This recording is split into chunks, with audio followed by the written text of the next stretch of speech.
Now at 6 o'clock, we start with breaking news and live pictures from the plains.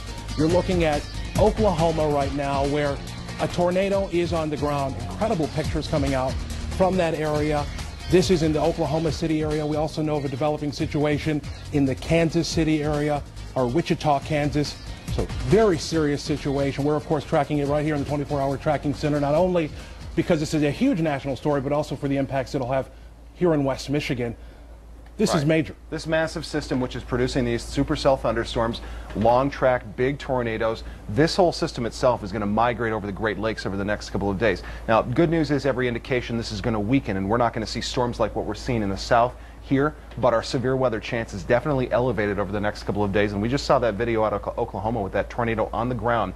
This is the kind of day where we have the environment and the setup for big, long track, EF4, EF5 even possible tornadoes. And you look at a wedge tornado like this, Leon, there's no question this is causing incredible damage on the ground.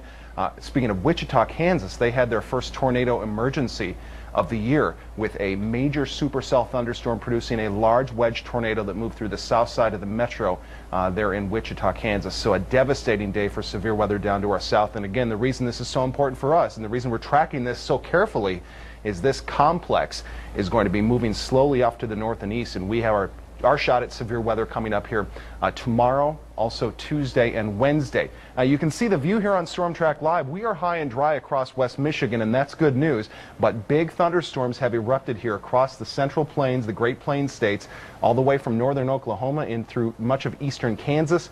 This is a shift of about 200 miles east from where we had the tornado outbreaks yesterday. They were in western Nebraska and western Kansas, and now we're monitoring this line for supercell thunderstorm and long track tornado development. A dangerous situation here down to our south. And again, not these particular cells, but this whole complex is going to be coming our way over the next